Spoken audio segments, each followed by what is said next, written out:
Bonsoir à toutes et bienvenue dans Cap l'Info en ce vendredi 13 février 2026. Nous voyons tout de suite les titres à la une de l'actualité régionale. Vous êtes à la recherche d'un travail, d'une formation ou en cours de réorientation? Astea, le portail réunionnais de l'emploi-formation, va faciliter votre démarche. Plus de détails avec notre invitée, Nisette Lorette, responsable de l'ingénierie de formation à la région Réunion. À l'occasion de la visite de Thierry Marx, chef étoilé et président de l'UMI France, le lycée hôtelier Christian Antou a été officiellement inauguré. Un nom changé pour rendre hommage à un grand passionné de la cuisine réunionnaise. Notre équipe était sur place. Le canoë-kayak en compétition lors de la 6e édition de la Run Slalom, un rendez-vous attendu qui a réuni les passionnés et les challengers de l'île. Enfin, Cap l'Info y met la lumière sur un zarlan précieux du patrimoine réunionnais, les boutiques chinois que la traverse le temps. À soir, ce retour dans le passé y amène à nous chez Tsang Ho Tsang à Saint-Gilles. C'est dans le mag de la semaine. Le portail réunionnais de l'emploi-formation a été officiellement lancé.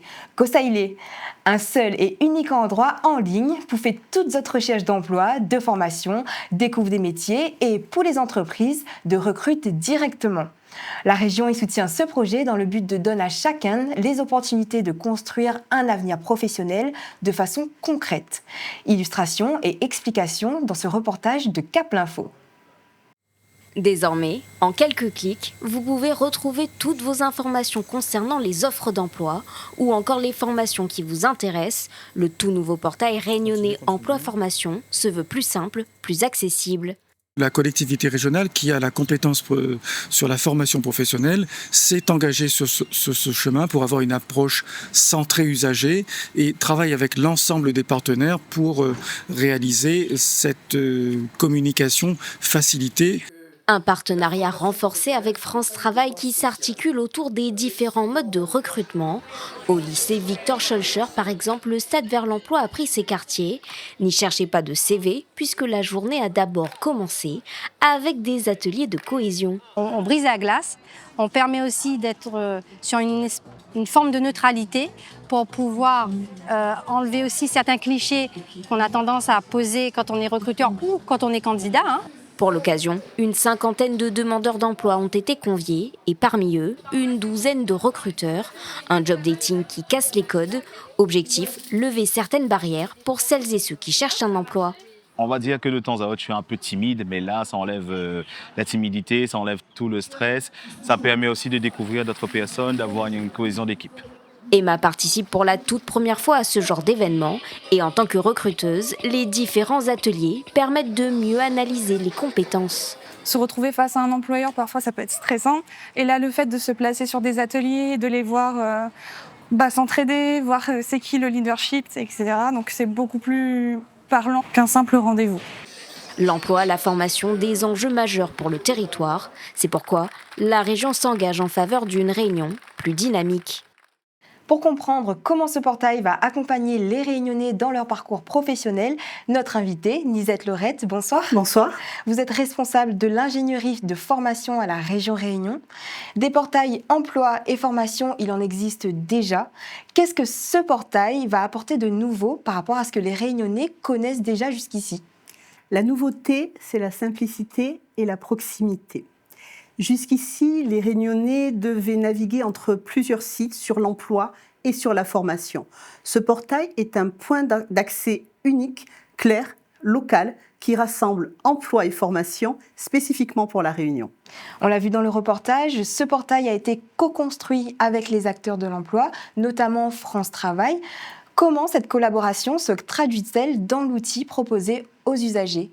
La co-construction, ici, ce n'est pas simplement un mot. C'est une méthode de travail. Le portail est construit avec France Travail et s'enrichit progressivement avec l'arrivée de nouveaux partenaires pour proposer une information toujours plus complète et utile. L'objectif est simple, tout trouver au même endroit sans se perdre. Comment le portail garantit-il que les formations mises en avant correspondent aux métiers qui recrutent vraiment à La Réunion? Le portail est directement lié à la réalité économique du territoire. Les formations mises en avant correspondent aux métiers qui recrutent réellement. Par exemple, le portail s'appuie sur des projets comme la reprise des travaux de la NRL qui génèrent des emplois directs et indirects. Dans cet exemple, les formations mises en avant sont donc directement liées aux besoins réels des grands chantiers. Actuellement, quels sont les secteurs qui recrutent le plus à La Réunion ? Alors, vous avez le CARE, avec le service sanitaire et social, ainsi que le service à la personne, la restauration, l'hôtellerie et le BTP.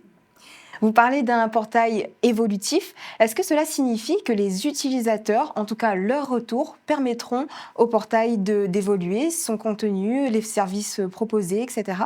Oui, clairement. L'idée, c'est que tous les retours utilisateurs permettent d'avoir un portail qui est vivant et qui évolue et se transforme en fonction de l'utilisation du grand public, des demandeurs d'emploi, mais également des partenaires. Et pour finir, qu'est-ce que la région attend concrètement de ce portail ? Une meilleure orientation, moins de décrochage, plus de retour à l'emploi peut-être ? Oui, les trois, l'ensemble. L'idée, c'est de mieux orienter, accompagner jusqu'au bout dans un parcours qui se veut sans couture et favoriser le retour à l'emploi. Merci beaucoup d'avoir été avec nous ce soir, Nisette Laurette. Merci beaucoup. Je rappelle que vous êtes responsable de l'ingénierie de formation à la région Réunion. Merci. Et si ça te l'est intéressé, l'adresse où trouve le portail emploi-formation y affiche à l'écran. Du côté du développement du territoire, comme Zoti connaît, la collectivité y continue la révision du schéma d'aménagement régional, le SAR. Un nouvel atelier consacré aux enjeux écologiques l'a d'ailleurs eu lieu au MOCA, où différents acteurs la réfléchissent sur le thème du jour. Comment faire de la biodiversité un pilier essentiel dans l'aménagement du territoire ? Reportage. Penser l'aménagement du territoire, c'est aussi penser la protection du vivant. La région poursuit la révision de son schéma d'aménagement régional, un document stratégique qui fixe les grandes règles d'occupation du sol pour les décennies à venir. Au MOCA, élus, techniciens, associations et scientifiques se sont réunis pour un 3e atelier consacré à la biodiversité. Un temps de travail clé pour croiser les expertises et identifier les zones à fort enjeu écologique, sur terre comme en mer. C'est de pouvoir partager avec les acteurs de la biodiversité des cartographies d'enjeux, de façon à ce qu'eux puissent faire remonter aussi les secteurs sur lesquels il y a particulièrement des enjeux pour la biodiversité à La Réunion. Toutes ces pièces qui, à la fin, font le corps du SAR et permettent de déterminer les règles du jeu de l'occupation du sol sur le territoire. Ces cartographies, élaborées à partir des trames vertes et bleues, servent de base à une hiérarchisation des pressions et des priorités. L'ambition, intégrer concrètement la biodiversité dans les futures règles d'aménagement. Ces cartes nous servent de support de discussion pour qu'on identifie des zones à enjeu et des zones où il y a des pressions et qu'on puisse travailler à les identifier dans le cadre du schéma d'aménagement régional. Un exercice exigeant mené dans un calendrier contraint mais indispensable pour bâtir un projet de territoire partagé. Avec cette démarche participative, la région affirme sa volonté de construire un SAR plus écologique, plus cohérent et mieux adapté aux spécificités de la Réunion. 4 millions d'euros pour loger mieux, plus vite et de manière plus durable. C'est le budget investi par la région pour construire 170 000 logements d'ici 2050. Pour y parvenir, la collectivité lance une gouvernance régionale de l'aménagement. Objectif, partager les connaissances, coordonner les financements et accélérer les projets. On écoute à ce propos la présidente de région, Huguette Bello. Il y a 52 000 demandes de logement qui sont en instance et nous devrions construire 170 000 logements. Et l'établissement public foncier de La Réunion possède 400 hectares. Donc il est plus que temps que nous y travaillions. Ça n'a fait que trop durer. Aménager un territoire, c'est l'aménager pour des logements, c'est l'aménager pour des écoles, pour des espaces de loisirs, pour le tourisme. Et surtout, ce qui est capital, c'est que l'on ne touche pas aussi aux terres agricoles qui sont dédiées à cela. Voilà pourquoi cette gouvernance est installée, pour que l'on se parle, pour qu'on se dise aussi la vérité, et puis surtout que l'on avance. Parler, c'est une chose, mais après il faut mettre en acte. Direction l'ouest de l'île, où le lycée hôtelier Christian Antou a accueilli un chef étoilé, Thierry Marx. Visite à l'occasion de l'inauguration officielle de cette dénomination pour rendre hommage au célèbre réunionnais Christian Antou. Au-delà de la cérémonie, c'était aussi un message fort adressé à la jeunesse réunionnaise, celui d'un enseignement professionnel choisi par vocation et porteur d'avenir. Cap l'Info était à cette cérémonie. Tout le monde peut cuisiner, c'était la philosophie de Christian Antou. Le lycée hôtelier Renaissance à Plateau-Caillou porte aujourd'hui son nom. Pour les filles de cet illustre cuisinier, cet hommage est une reconnaissance. Il se réveillait à 5 h du matin, il n'y avait pas encore la route du littoral, il y avait 3 heures d'embouteillage le matin, 3 heures d'embouteillage le soir. Il venait travailler tous les jours avec intérêt, avec enthousiasme. C'était quelqu'un qui était très pudique, donc c'est sûr qu'il aurait été un peu gêné, un peu aussi le syndrome de l'imposteur. Il est certainement très fier là de cette reconnaissance. L'objectif de cette dénomination, susciter des passions chez la nouvelle génération. Ce qui représente pour la cuisine réunionnaise, donc oui, ça crée un peu un engouement autour de ce nom et ça les inspire beaucoup. Et c'est aussi, ça nous permet, moi en tout cas en tant que prof réunionnais aussi, de pouvoir aussi travailler sur des produits créoles et de ramener cette culture aussi en boulangerie. Donc nous, adultes, aujourd'hui, ayant eu un parcours ou participant à un parcours professionnel, on doit les encourager à dire allez de l'avant, regardez au-dessus de la ligne d'horizon, croyez en vous, croyez en vos projets. La revalorisation de l'enseignement professionnel, un enjeu considérable pour la présidente de région. Et pour que toutes et tous puissent concevoir un enseignement par choix et non pas par défaut, cette jeunesse a besoin d'avoir des figures de référence. Il doit être vraiment la boussole de ce lycée, par l'intelligence avec laquelle il a mené la formation des élèves, par également l'éthique, toute cette moralité qui accompagne tout cela. Personne ne peut oublier Christian Antou. Et donc, nous sommes heureux et fiers à la région Réunion d'avoir mis en œuvre cette dénomination. Diversifier l'offre de formation, reconnaître les différentes formes de réussite. La région s'emploie à ce que chaque Réunionnaise et Réunionnais puisse réussir et faire de la Réunion un territoire dynamique. Sur le volet sportif à présent, la 6e édition de la Run Slalom a réuni le week-end dernier l'élite du canoë-kayak. En présence des athlètes internationaux, des espoirs réunionnais et un champion olympique en invité de marque. Une compétition soutenue par la région qui confirme l'ambition du territoire dans le sport de haut niveau. Retour sur les temps forts de ce championnat. Pendant 3 jours, le stade en eau vive de Sainte-Suzanne a vibré au rythme de la 6e édition de la Run Slalom, compétition internationale qui confirme année après année la montée en puissance de la discipline sur le territoire. Dès les premières runs, les spectateurs sont présents, impressionnés par la vitesse. Je courais comme ça parce qu'on allait voir le champion Nicolas Gestin. J'aimerais un jour être sportif, je vais voir comment on fait pour être sportif et voilà. La précision des trajectoires est scrutée de près par une quinzaine de bénévoles répartis sur 5 secteurs du parcours. Leur rôle, juger chaque passage de porte. Il faut qu'il passe la moitié du corps et la tête complète pour qu'il puisse valider la porte. S'il touche, c'est 2 secondes de pénalité. S'il rate la porte, c'est 50 secondes de pénalité. Et à ce niveau, 2 secondes peuvent suffire à faire basculer un podium. Sur l'eau, l'état d'esprit est clair, engagement, respect et dépassement de soi. Ils ont travaillé toute l'année pour performer et arriver à faire des chronos qui leur permettent d'exceller un petit peu. Et donc ils arrivent ici le sourire aux lèvres et très heureux de participer à cet événement. Des valeurs portées par les athlètes locaux comme nationaux, dans une ambiance conviviale, mais à la fois compétitive. Il a fallu bien s'adapter au bassin, parce que du coup on n'a pas du tout le même chez nous. Et après, sortir les bras. C'est beaucoup de stress quand même pour le corps, la chaleur, donc c'était un gros changement par rapport à d'habitude, mais aucun regret d'être venu. Je pense que ça va bien apporter pour la suite en tout cas. Une densité de niveau saluée par le champion olympique Nicolas Gestin, présent ce week-end, qui souligne la progression constante de la compétition locale et la qualité du site réunionnais. Là, on est content, on sent que c'est une course qui prend un peu de valeur, avec des Réunionnais qui se rapprochent de plus en plus de nous aussi, donc voilà, c'est chouette, c'est une belle fête du kayak ici. Un rendez-vous devenu incontournable qui place désormais la Réunion parmi les terres qui comptent dans le slalom international. La communauté chinoise y prépare pour célébrer la nouvelle année, une communauté que l'est bien ancrée dans le paysage réunionnais.